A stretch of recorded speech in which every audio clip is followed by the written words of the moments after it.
जो बजट अभी प्रस्तुत किया गया था 1 फरवरी 2023 को, उससे संबंधित जो है एग्जाम ओरिएंटेड जो कुछ महत्वपूर्ण फैक्ट जो उस बजट से बन सकते हैं उसको लेकर जो है यहाँ पर मैं आया हूँ। और आप जो है एग्जाम ओरिएंटेड जितने महत्वपूर्ण फैक्ट हैं या उसे जो क्वेश्चन बनने वाले हैं उसको आप यहाँ देखेंगे। ठीक है, यह बजट 1 फरवरी 2023 को भारत के वर्तमान वित्त मंत्री जो निर्मला सीतारमण हैं उनके द्वारा यह प्रस्तुत किया गया। यह उनका 5वां बजट रहा जो है। ठीक है, तो हम बजट 2023-24 से संबंधित जो महत्वपूर्ण है उसको देखेंगे। इसमें सबसे पहले हम देखते हैं कि बजट जो प्रस्तुत किया जाता है उसका संबंध जो है संविधान के किस अनुच्छेद के तहत है। तो संविधान का अनुच्छेद जो 112 है वह बजट संबंधी प्रावधान करता है। इसके तहत जो है डायरेक्ट बजट शब्द का प्रयोग नहीं है, बल्कि वहाँ जो है वार्षिक वित्तीय विवरण की बात कही गई है। अर्थात इसके तहत जो है सरकार का जो है वर्ष भर का आय व्यय का विवरण जो है इसके माध्यम से प्रस्तुत किया जाता है, या संवैधानिक जो अनुच्छेद 112 के तहत जो है प्रावधान है। ठीक है, अब एक और सवाल इससे आता है कि जो बजट बनता है, ये बजट जो तैयार किया जाता है वो किस मंत्रालय के तहत तैयार होता है या किस विभाग के तहत होता है। एग्जाम में भी ये पूछा जाता है। तो जो ये बजट तैयार होता है यह वित्त मंत्रालय के तहत जो है एक आर्थिक मामलों का एक विभाग है, वह जो है यह बजट तैयार करता है। तो याद रखेंगे क्योंकि एग्जाम में इससे क्वेश्चन पूछे जा चुके हैं, तो फिर पूछने की संभावना है। ठीक है, अब जो है स्वतंत्र भारत में पहली बार बजट कब प्रस्तुत किया गया था। तो स्वतंत्र भारत में पहली बार बजट जो 26 नवंबर 1949 को प्रस्तुत किया गया था। और यह जो है तत्कालीन जो वित्त मंत्री थे RK षटमुखम शेट्टी उनके द्वारा प्रस्तुत किया गया था।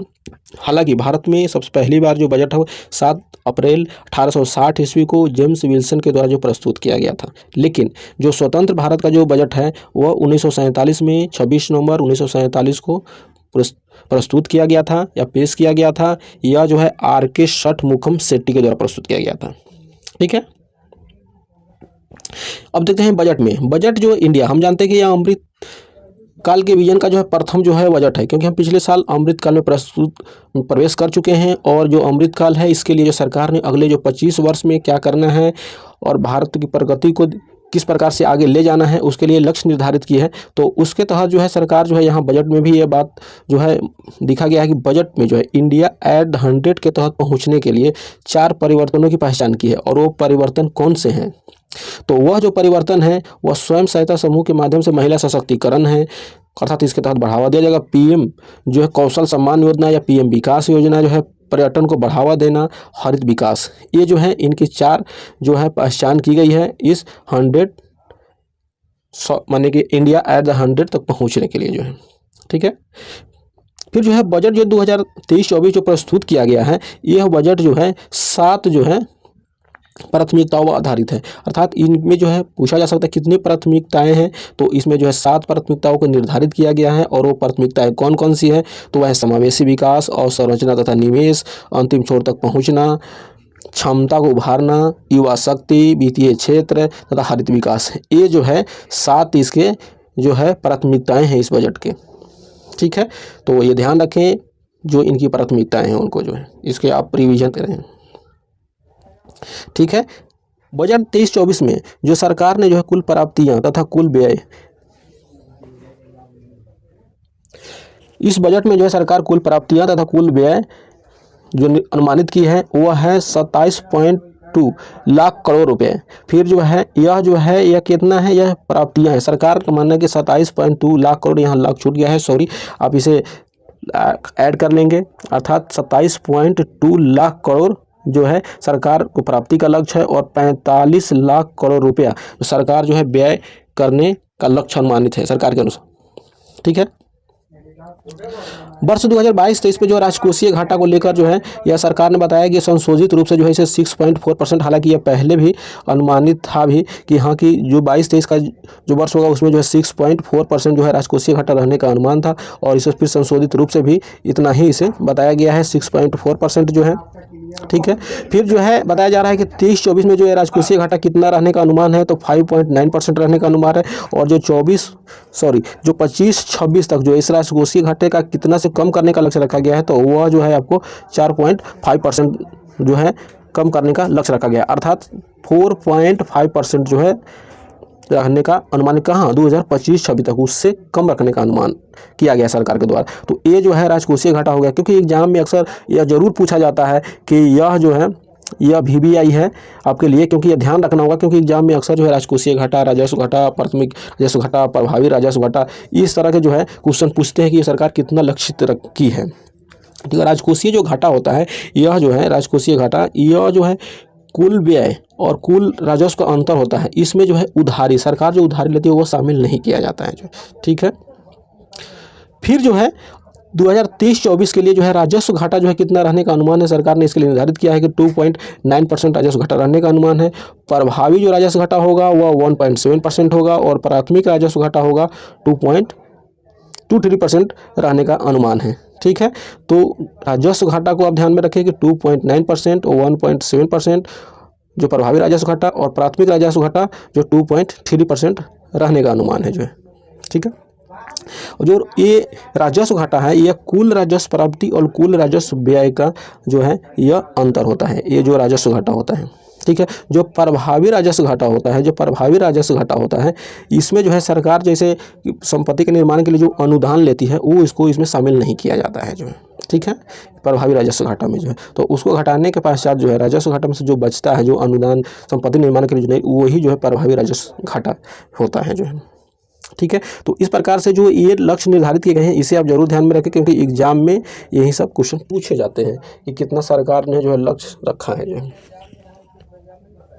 फिर जो है वर्ष 2023-24 में राजकोषीय घाटा के वित्त पोषण के लिए, जो राजकोषीय घाटा है उसके वित्त पोषण के लिए प्रतिभूतियों से निवल बाजार से सरकार ने जो है उधारी निर्धारित किया है। तो उसके लिए जो है 11 लाख करोड़ रुपया है, आप इसे ध्यान रखेंगे। 11.8 लाख करोड़ रुपया है, यहाँ लाख छूट गया है, सॉरी इसके लिए जो प्रिंटिंग में, तो इसे आप ध्यान रखेंगे। 11.8 लाख करोड़ रुपया निर्धारित किया गया है किससे, प्रतिभूतियों के सकल बाजार से।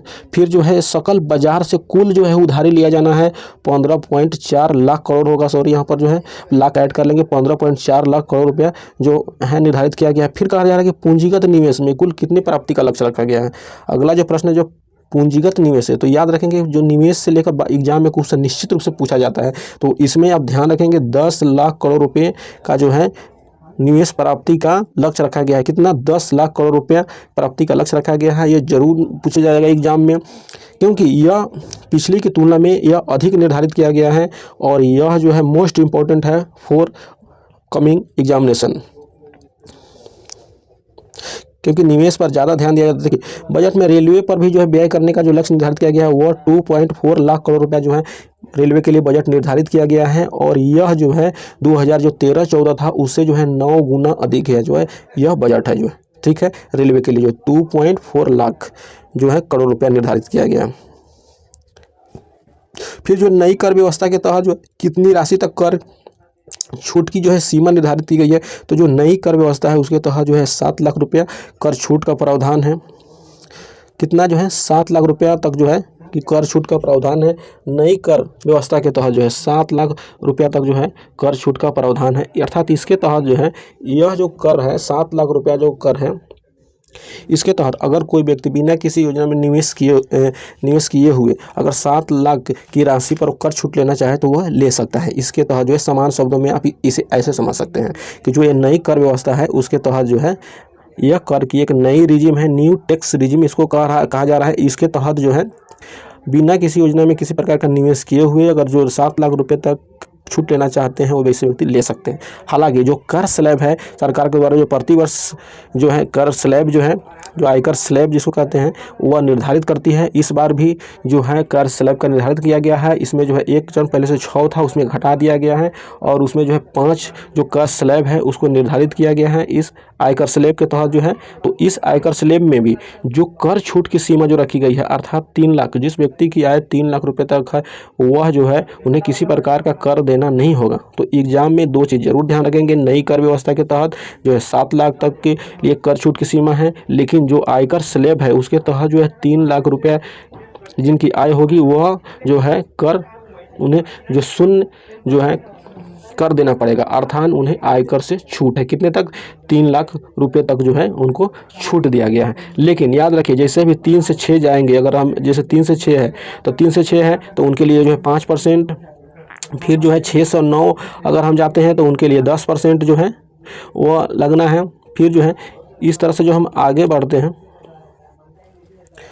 फिर 9 से अगर हम 12 जाते हैं, 9 से अगर 12 लाख होगा तो जिनका जो आयकर जो उसमें लगेगा वो जो है 15% हो जाएगा, 15% होगा। और 12 से जो 15 होगा उनको जो है जो 15 होगा उनको जो है 20%, और जो 15 से अधिक होगा उसको जो है 30%। ऐसा 15 लाख से अधिक जिनका आय होगा उनको 30% देना पड़ेगा। तो इसमें जो है याद रखेंगे 3 से 6, 6 से 9, 9 से 12 और 12 से 15 और 15 से अधिक, ये जो है इसके जो है आयकर स्लैब हैं। 3 लाख तक कोई कर नहीं, लेकिन 3 लाख से 6 लाख तक 5%, 6 से 9 लाख 10%, 9 से 12 लाख 15%, और 12 से 15 लाख 20%, और 15 लाख से अधिक जब जाएंगे तो वहाँ 30% आपको देना पड़ेगा आयकर जो है। अब देखते हैं कि बजट में जो एग्जाम में क्वेश्चन पूछा जाता है कि सरकार जो है जो बजट निर्धारित करते है उसका जो सर्वाधिक भाग कहाँ खर्च करने वाली है, या कहाँ खर्च होना है, या कहाँ से जो है जो प्राप्तियां हो रही है वो कहाँ से आना है। तो इसमें जो है बजट में मैंने क्वेश्चन बनाया है कि बजट में सर्वाधिक रुपया कहाँ से आना है, अर्थात कहाँ से प्राप्ति होगी। तो सरकार जो है ऋण और देयता के रूप में जो देयता यानी कि लायबिलिटी होती है उसमें जो 34% रुपया जो है प्राप्त करेगी, अर्थात जो है कि क्योंकि जो ऋण दी होगी उससे प्राप्त करेगी। सरकार का कहना है कि ऋण से, इसे ऐसे समान शब्दों में शब्द है कि ऋण से सरकार जो है 34% की वो प्राप्ति करेगी। लेकिन एग्जाम में इसे जो है पूछा जा सकता है, क्रम में भी पूछा जा सकता है कि सर्वाधिक अगर इस तरह से पूछा जाए तो आप जो है याद रखेंगे 34%। इससे फिर जो जीएसटी है, जो जीएसटी भी लग रही है तो इससे जो है 17% जो है सरकार प्राप्त करने वाली है, 17% जो है करने वाली है। और जो इनकम टैक्स है, ठीक है, और जो है ये निगम कर है, इससे जो भी है 15% जो है वो प्राप्त करेगी।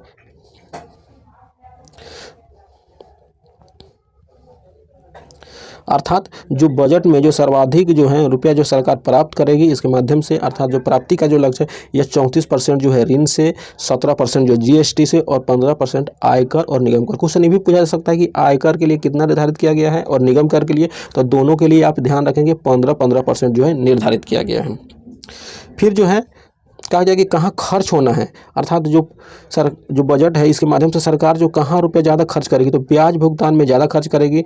यह जो है आपको 20% खर्च करेगी। कितना करेगी? 20% खर्च करेगी। और जो है विभिन्न प्रकार के कर, शुल्क और राज्यों की हिस्सेदारी को में जो है लेते हुए जो सरकार इसको तो जो 18% जो है खर्च करेगी। कितना करेगी? 18% खर्च करेगी।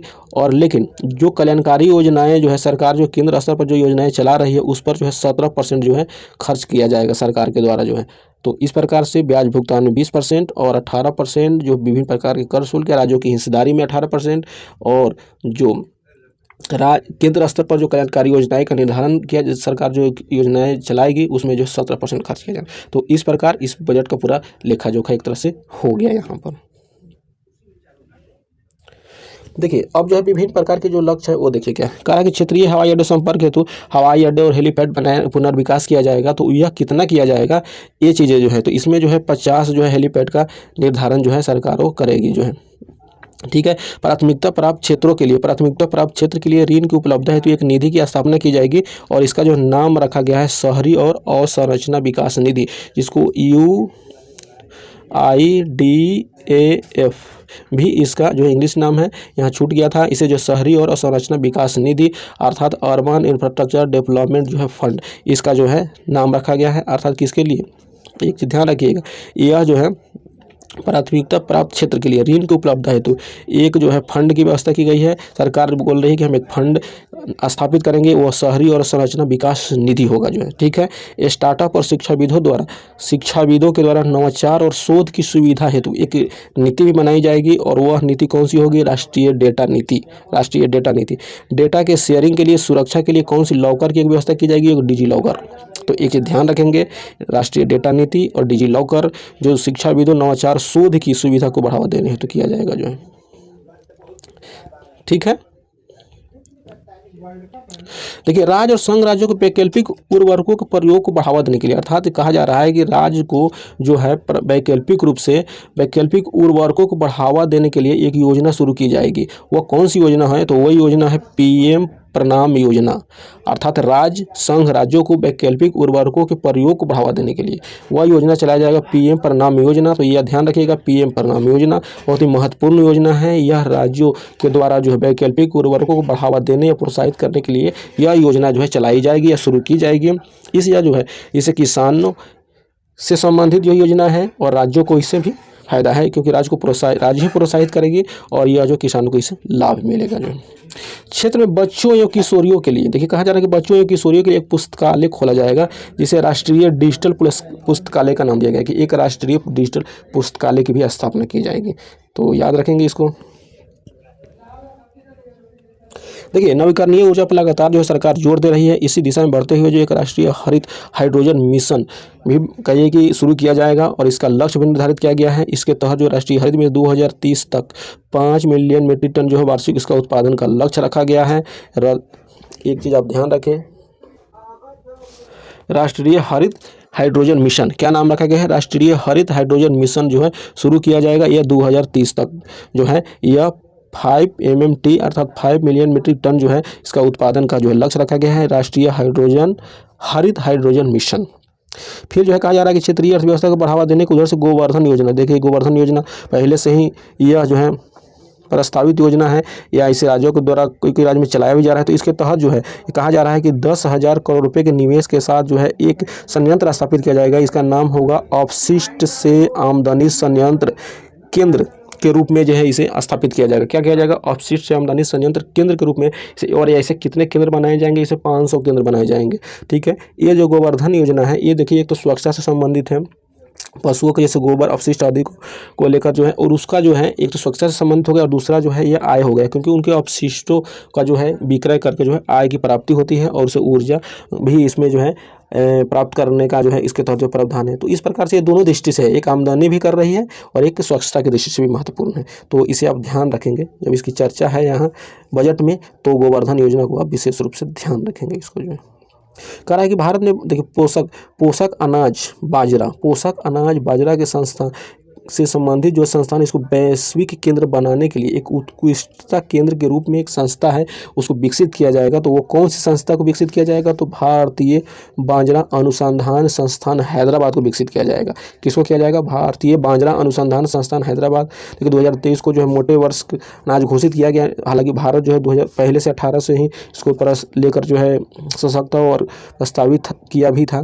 तो 2023 को जैसे मोटे अनाज के लिए, और यह जो ऊर्जा युक्त अनाज होती है अर्थात इससे ऊर्जा की प्राप्ति होती है, तो उसको लेकर जो है सरकार ने कहा है कि जैसे इस अनाज के लिए जो है वैश्विक केंद्र पर एक अनुसंधान जैसे उत्कृष्टता केंद्र के रूप में विकसित किया जाएगा। और वो किसे किया जाएगा, तो जो हैदराबाद में संस्थान है भारतीय बाजरा अनुसंधान संस्थान हैदराबाद, उसको जो उत्कृष्टता केंद्र के रूप में विकसित किया जाएगा। जो फिर कहा जा रहा है प्राकृतिक खेती अपनाने और उसे प्रोत्साहित करने हेतु एक केंद्र खोलने की बात कही गई है सरकार के द्वारा। और वो कितने केंद्र खोले जाएंगे, तो वह जो है 10,000 बायो इनपुट संसाधन केंद्र खोले जाएंगे। कौन, प्राकृतिक खेती को अपनाने और उसे प्रोत्साहित करने के लिए। महिला सम्मान बचत प्रमाण पत्र जो लागू किया जाएगा और वह 2025 तक के लिए लागू किया जाएगा अर्थात 3 वर्ष के लिए। इसके तहत जो है कि 2 लाख रुपए एक मुश्त जो है जमा करके और उसका जो है वो लाभ प्राप्त किया जा सकता है। तो यह जो है महिला जो सम्मान बचत प्रमाण पत्र है यह 3 वर्ष के लिए लागू किया जाएगा 2025 तक के लिए।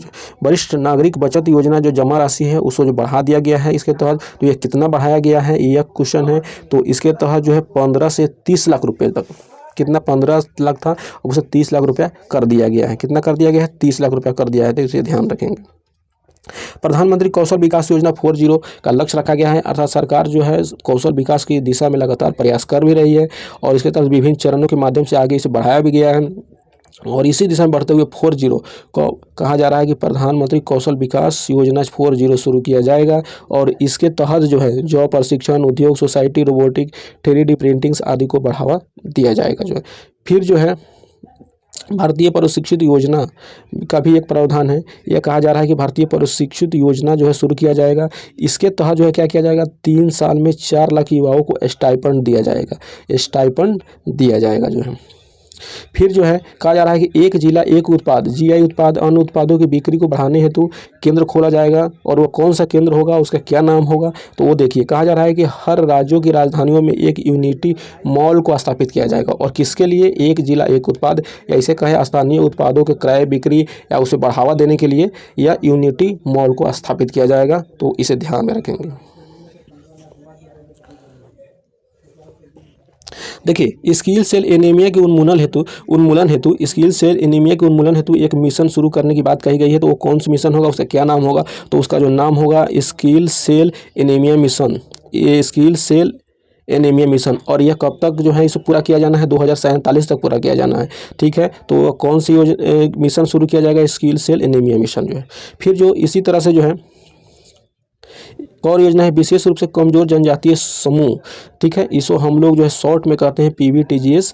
जो समूह है उसके लिए जो सामाजिक आर्थिक उनकी जो सामाजिक आर्थिक स्थिति में सुधार हेतु एक मिशन शुरू किया जाएगा। इसमें जो सरकार ने एक लक्ष्य रखा है, इनके लिए जो है मिशन शुरू किया जाएगा। और वह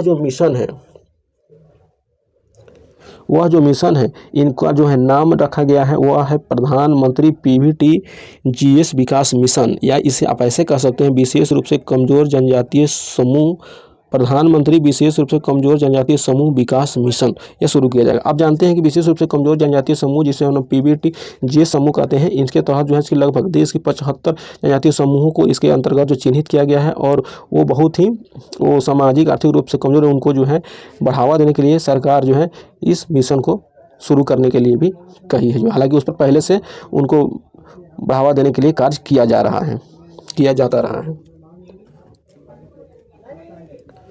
ठीक है, फिर जो है ये हो गया प्रधानमंत्री PBTGS। फिर देखिए प्रधानमंत्री पांडुलिपि, जो प्राचीन पांडुलिपियाँ हैं, उनके डिजिटलीकरण के लिए एक स्थापना करने की बात कही गई है। और किसकी स्थापना की जा रही है, तो भारत श्री की स्थापना की जाएगी। भारत श्री की स्थापना की जाएगी जो है, भारत श्री की स्थापना की जाएगी। फिर जो है कहा जा रहा है कि प्राचीन जो शिलालेख हैं, ये देखिए जो प्राचीन शिलालेखों के डिजिटलीकरण के साथ एक डिजिटल संग्रहालय में जो स्थापित किया जाएगा वह जो क्या होगा, भारत साक्षात शिलालेख। इसे कहिए कि एक जो डिजिटल संग्रहालय होगा उसमें एक जो है एक डिजिटली ही एक संग्रहालय का एक निर्माण समझिए कि उसमें किया जाएगा, वो शिलालेख किया जाएगा। तो उसका नाम क्या होगा, भारत साक्षात शिलालेख या भारत श्री का स्थापना की जाएगी। तो मेनली जो है यहाँ आप ध्यान रखिए कि सरकार जो पांडुलिपियों के डिजिटलीकरण पर ध्यान दे रही है, उसके लिए भारत श्री की स्थापना का प्रावधान इस बजट में किया गया है। ये मुख्य जो है यहाँ कहने का आशय है। फिर जो है स्टार्टअप, देखिए स्टार्टअप के लिए जो लगातार सरकार प्रयास कर रही है, स्टार्टअप को बढ़ावा देने के लिए जो है हमेशा प्रयासरत है। तो इसमें कहा जा रहा है कि बजट के तहत जो स्टार्टअप के लिए जो आयकर लाभ लेने की जो उनकी तिथि है उनको बढ़ाई गई है या उसे निर्धारित की गई है। वह 31 मार्च 2024 तक जो है वह आयकर लाभ प्राप्त कर सकते हैं। कब तक, 31 मार्च 2024 तक जो है। फिर जो है उनको लिए एक और देखिए स्टार्टअप के लिए जो उनकी हानियों को अग्रेसित करने की अवधि जो 7 वर्ष थी निगमन से लेकर उसे बढ़ा दिया गया है। और वो बढ़ाकर कितना किया गया है, यह है तो उनको बढ़ाते हुए जो है 10 वर्ष कर दिया गया है। एक चीज़ आप ध्यान रखें कि जो स्टार्टअप स्टार्ट हो रही है तो उनके लिए जो है सुविधाएं सरकार देती हैं, कि जैसे आपको पहले जो है कहा जा रहा है कि निगमों से 7 वर्ष तक उनको विशेष सुविधाएं थी, उन्हें आयकर छूट या बहुत तरह की जो कुछ प्रोविजन होते हैं उनको दिए जा रही थी। अब कहा जा रहा है कि उनकी जो हानियों हैं उनको अग्रेसित करने के लिए जो पहले से जो निर्धारित अवधि थी 7 वर्ष उसे बढ़ाकर अब 10 वर्ष कर दिया जा रहा है, ताकि उनको जो है उनके कार्यों में बढ़ावा मिलेगा और उनको प्रोत्साहन मिलेगा इस तरह से जो है, और इसे बढ़ावा मिलेगा जो देश के विकास के लिए बहुत ही महत्वपूर्ण है।